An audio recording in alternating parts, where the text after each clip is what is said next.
Again, I am Leslie J. Taunon. I finished Bachelor in Elementary Education through perseverance and hard work. I am an effective generalist teacher, specifically a grade 1 to 3 teacher since 2013 with pertinent credentials in educational aspects.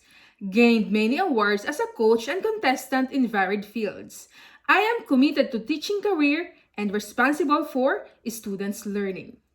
With regards to my professional development, I already earned 36 units in my master's major in educational management and planning to finish my doctorate as soon as possible. I am always eager to attend training for teachers provided by school district because for me, this is an opportunity for me to update on the trends on how I will enhance my teaching skill and teaching strategies inside my classroom. I love my profession. That's why for every set of students for different school years, I make sure that I am giving my best to teach them. I always build an atmosphere inside my class that every student is unique and they have their own way of learning. Moving forward, I am happy for the elementary position you are offering. I know the setup and environment will be different in your school, but I am very open about diversity and culture in education. And I always love to teach this group of students. And I believe that my passion, experience, dedication, and commitment makes me fit for this job. Thank you, and that's all.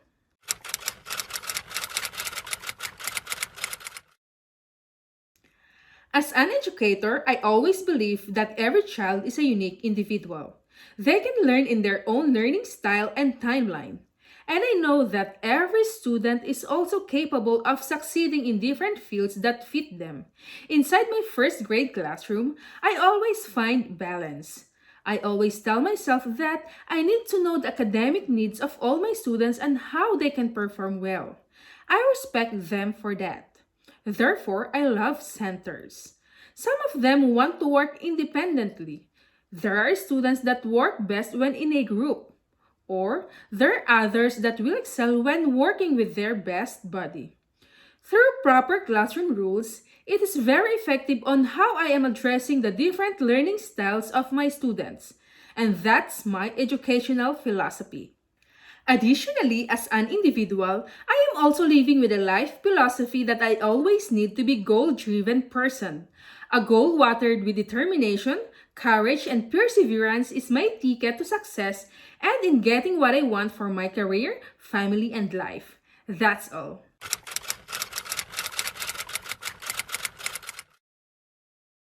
Since I am an elementary education graduate or a generalist teacher, I can teach all the content area or all subjects. During my 4 years of college and 6 months internship, we are trained to teach all subjects in elementary, which is kindergarten to 6th grade. So with that, I can teach all subjects.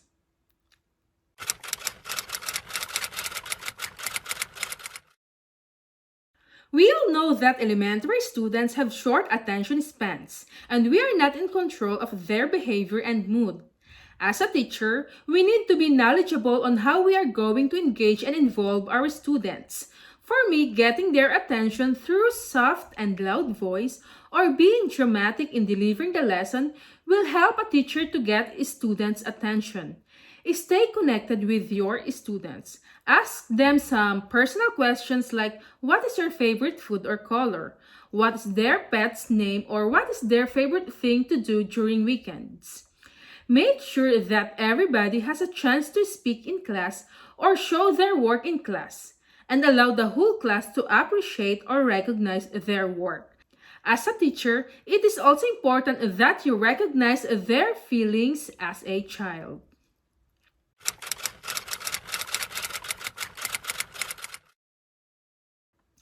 I am a very determined person. I am persistent in every task that I need to do and make sure that everything is organized.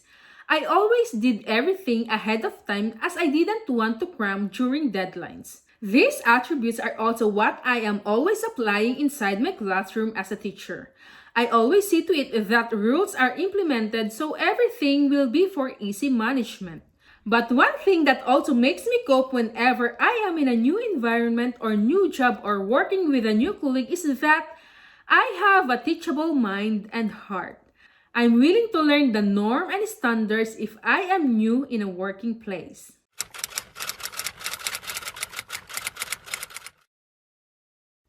Again, with regards to this topic, I will go back and consider what are the classroom rules that he didn't follow to consider him unruly. If misbehavior of a specific student is happening in my class, I always take a deep breath and try to stay calm. I will also give myself time to respond before we talk so I can handle it in a positive way, though I find it upsetting. And I will let my student know that it is his or her behavior that is unacceptable. I will not let him feel that I don't like him or her. I will also give him time to respond about what he did and how he can correct such behavior. I think not blaming the student or being courteous while talking to the student will also work. I will also let him understand the consequences of his or her action based on our established rules. If his or her behavior or a situation between me and my student didn't improve, then I will ask professional help from my administrator or the psychologist in our school.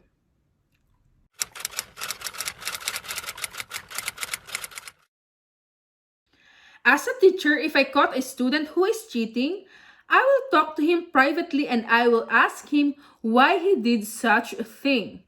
I will try to listen to what he will say, but I will also impose consequences because regardless of his reason, cheating is not right. I will also bring it up to the principal even if it is first time, and if he will do it again, I suggest to the administrator to consider informing the parents of the involved students. And after that incident, I will let him sit in a place where he will not be tempted to cheat.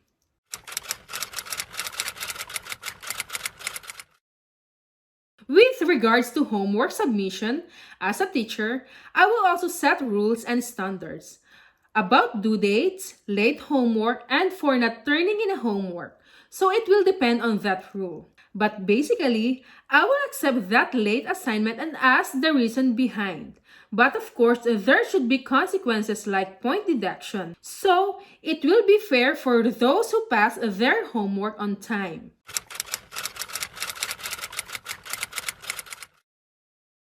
In my teaching experience, parent-teacher communication is a very important thing to inform the parents how their child is doing in school.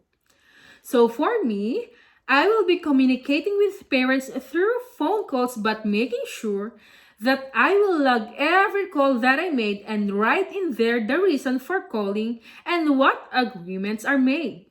Indicating how long the call lasts will be helpful too.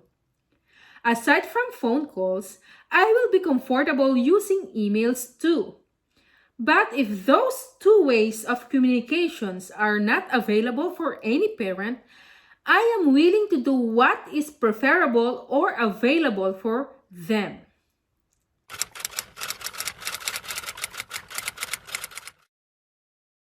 If I have a student who has a special need, I will make sure that he will feel included.